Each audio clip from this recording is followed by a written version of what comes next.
The Facebook post went live at 7:12 a.m., and by 7:13, half of Maplewood, Ohio, was already talking. Husband posted on Facebook, moving to Thailand with my new girl. The word spread faster than the morning news, faster than coffee brewing, faster than common sense. Phones buzzed. Screens lit up. People stopped mid-scroll, shocked, not by the move, but by the man who posted it. Mark Carter had been married for 12 years, and his wife, Emily Carter, hadn't even woken up yet. When Emily finally opened her eyes, sunlight was creeping through the thin curtains of the house she had helped pay for but never truly felt owned. The house was quiet, too quiet. Mark's side of the bed was empty, the sheets cold. She had grown used to that. She reached for her phone, expecting nothing more than the usual notifications. Instead, messages poured in, one after another. Some careful, some blunt, some awkwardly silent after a single line. "Emily, I just saw something. Are you okay? Please call me." Her heart sped up before her mind caught up. She opened Facebook, and there it was. Mark's post sat at the top of her feed, smiling like a joke at her expense. A photo of him in sunglasses, arm around. A younger woman, palm trees behind them. The caption, bold, careless, proud. "Big changes ahead. Moving to Thailand with my new girl. Life's too short to stay stuck." Emily stared at the screen, her breath shallow. The room felt smaller, like the walls had leaned in to listen. He hadn't told her. He hadn't warned her. He hadn't even said goodbye. This was how 12 years ended, publicly, casually, like an update about a new job or a gym membership. Her fingers shook, but she didn't cry. Not yet. She sat up slowly, feet touching the cold floor. The house looked the same, but it felt different. Empty in a way it never had before. Mark's coffee mug was still in the sink. His jacket still hung by the door. He had left like he planned to come back, but announced like he never would. Emily read the post again, this time noticing the comments. "You only live once, man. Good for you, Thailand." Lucky. Not one mention of a wife. Not one question. She closed the app and stared at the wall. Her reflection in the dark TV screen looked older than she felt. Tired, but alert. Like someone who had been waiting for a moment without realizing it. Looking back, the signs were there. The late nights, the sudden interest in travel blogs. Waymark talked about starting over without ever saying from what. Emily had asked questions. He had smiled and brushed them off. Told her she worried too much. She had believed him, because believing was easier than facing the truth. Emily stood and walked into the kitchen. She poured herself coffee, though she didn't want it. Her hands needed something to do. The clock ticked loudly, each second landing heavier than the last. This wasn't just heartbreak, it was humiliation. Everyone knew before she did. Friends, neighbors, old coworkers. The whole town had seen her marriage end in a single sentence written by a man who didn't even tag her. Her phone buzzed again. This time, it was her sister. Emily didn't answer. She needed silence. She sat at the table where she and Mark once planned their future, where they talked about kids they never had, trips they postponed, dreams they kept shrinking to fit real life. Mark had called it being realistic. Emily had called it commitment. She opened her laptop not to scroll, not to cry, but to think. Her face was calm now, her eyes focused. This was not the look of a woman breaking. It was the look of a woman connecting dots. Months ago, she had felt something shift. Mark had grown distant, distracted. Money moved strangely. Documents arrived that he didn't explain. She had quietly made copies, asked questions to herself instead of to him. She had learned to be observant in a marriage where being heard was rare. Emily closed the laptop and stood again. She walked down the hallway to the small spare room Mark called storage. She opened the closet and pulled out a box labeled with black marker, just in case. Inside were folders, clean, organized. Not emotional, financial statements, emails, contracts. Notes she had taken quietly, patiently. Mark thought she was clueless because she didn't confront him. He thought silence meant ignorance. He thought calm meant weak. Emily knew better. Her phone rang again. This time, she answered yes. She said simply. Her sister's voice was shaky. "Emily, I'm so sorry. I saw the post." Emily looked at the box on the floor, then out the window at the quiet street. "It's okay," she said. And to her surprise, it was true. She ended the call quickly. There would be time for explanations. Later, right now, she needed clarity. She showered, dressed, and left the house. The air outside felt sharper, colder. Neighbors waved, unaware or pretending not to know. Emily smiled back, calm, controlled. She drove across town to an office building. She had passed many times but never entered. The sign was simple. Professional Law Offices. She parked, sat for a moment, then stepped out of the car. Inside. The air smelled like paper and quiet decisions. A receptionist greeted her. Emily gave her name without hesitation. She didn't explain Facebook. She didn't explain Thailand.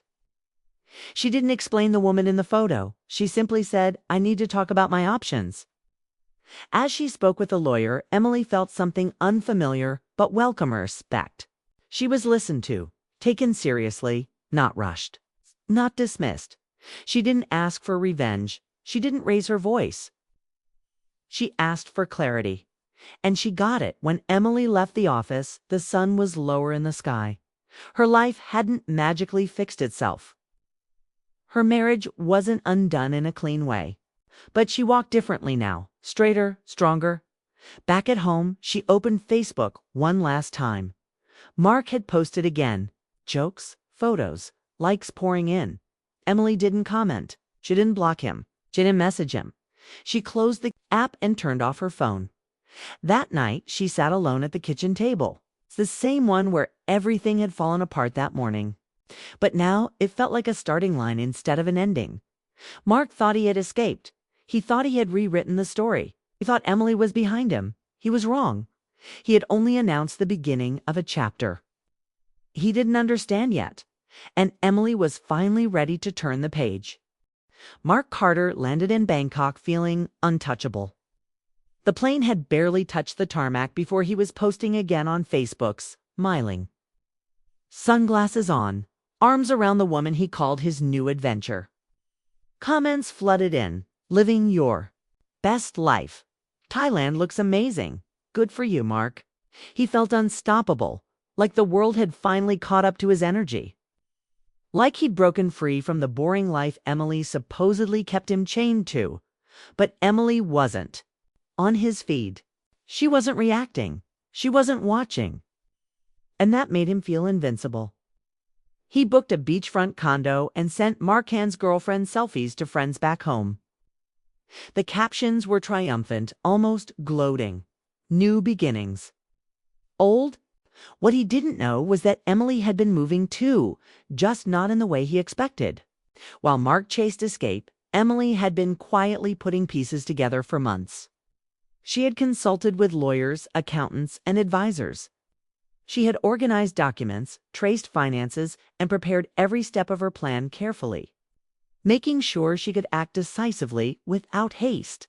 Emily's first move was already set in motion. The first sign Mark received came in the form of an email. He expected spam, maybe a work reminder. Instead, the subject line read, "Legal notice." He clicked it casually, smiling. Divorce. He had expected some calls, maybe a quiet message, but nothing serious. He opened the attachment and froze. The documents were precise, calculated, detailed. Every account, every shared property, every asset was laid out clearly. With Emily's claims legally sound, she had anticipated every trick Mark might try, every excuse he might invent, and had already covered herself. For the first time, Mark felt a flicker of panic.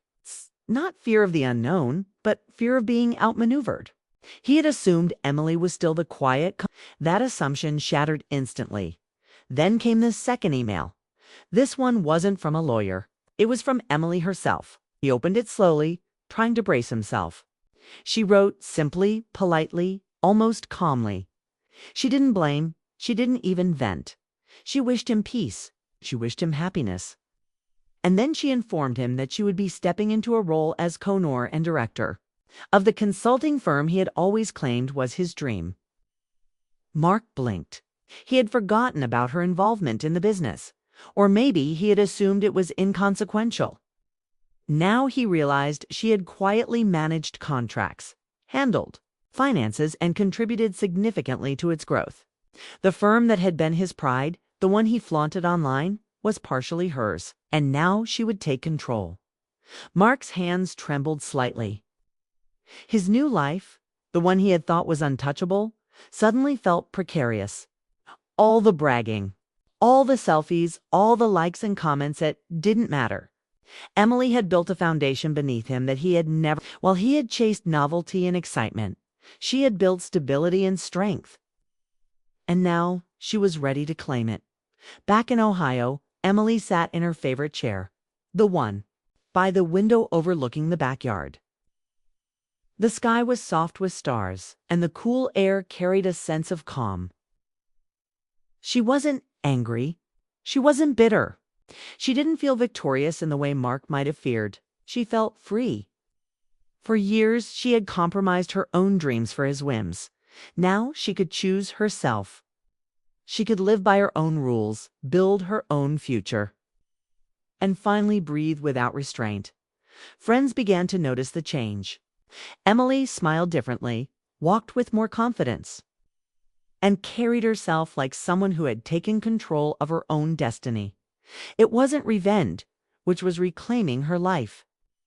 She still remembered the pain of the morning when Mark's post went live, but that memory was now a reminder of how far she had come. Months passed. Mark's Facebook page grew quieter. The Thailand photos disappeared. He didn't post the same bragging updates. He had once thought the world was watching him as a hero, but now the applause had faded. He was no longer in the spotlight. Emily, however, her career was flourishing. She was respected, admired, and recognized for her abilities. The life she had quietly built during their marriage now stood strong, independent, and unshakable. Emily didn't dwell on Mark's choices. She didn't track his posts. Instead, she focused on herself, her work, her hobbies, her friends. She traveled, yes, but on her own terms. She made plans that aligned with her desires, not someone else's whims. Her life was her own, and she reveled in the independence she had earned. Mark eventually realized what had happened. The woman he assumed was passive, naive, or too accommodating had outmaneuvered him with grace and intelligence. He had been so focused on escaping and starting over that he underestimated Emily's resilience. He had thought leaving would give him freedom, but it only highlighted what he had lost.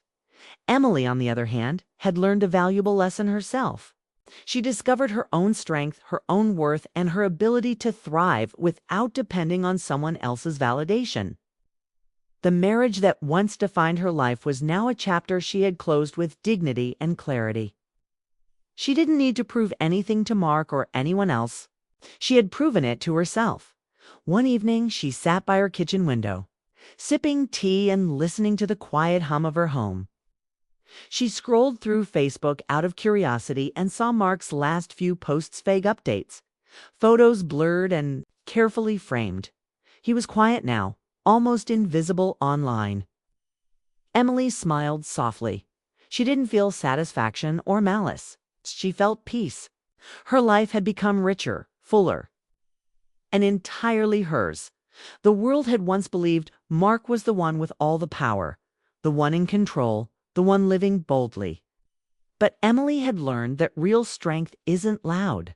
It's measured, thoughtful, and persistent. Real power comes from patience, planning, and the courage to act decisively when the moment arrives. Months later, Emily's friends noticed her glow. She laughed freely, traveled when and where she wanted, and pursued projects she had once shelved for the sake of her marriage. She had become a version of herself she had always hoped to be. Independence, respect, and self-confidence radiated from her in ways that no post, photo, or status update could ever capture. Mark's life in Thailand never matched the fantasy he had painted online. Without Emily's support, the ventures he tried to launch failed.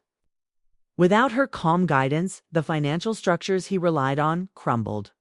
He realized too late that he had taken for granted the one person who had truly understood, managed, and supported his dreams. He had left thinking freedom was an escape, but freedom had been in Emily all along. Emily didn't gloat. She didn't reach out. She didn't need to. Her life was proof enough.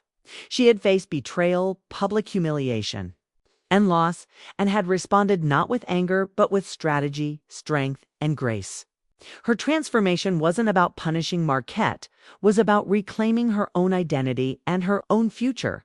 And as she walked through the quiet streets of Maplewood one evening, watching children play, neighbors chatting, and the world moving forward, she realized she was finally living for herself.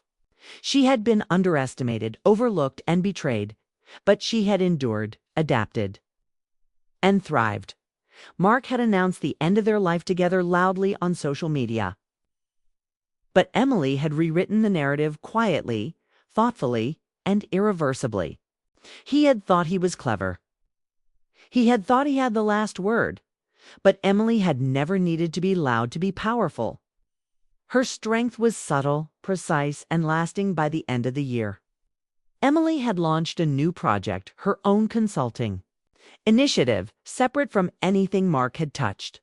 She hired a team she respected, partnered with mentors she admired, and built a reputation based on competence, integrity, and creativity. Her life was no longer defined by anyone else's choices. She had a clear vision, a strong foundation, and the confidence to pursue her goals without compromise. Mark, meanwhile, had become a footnote in her story, not because she wanted revenge, but because she had moved beyond the drama of his choices. He had posted online thinking he was showing the world his freedom. But Emily's quiet determination showed the world and herself what true resilience looked like. In the quiet of her home one winter night, Emily reflected on the journey. The heartbreak, the betrayal, the shock of the Facebook post-it had all led to this. She had discovered her own power, her own voice, and her own path. She had learned that independence isn't just about leaving. It's about building, reclaiming, and thriving on your own terms. And as she looked out at the star-filled sky, she felt a sense of completion. Mark had thought he was the one moving forward. But in reality, Emily had already arrived, stronger, wiser, and free. The woman he had underestimated had claimed her life, her success, and her happiness without a single post, like, or comment. She had acted quietly, decisively, and elegantly. Because the truth was simple. Mark had left seeking freedom. Emily had stayed and found herself. And that was a future he could never take from her.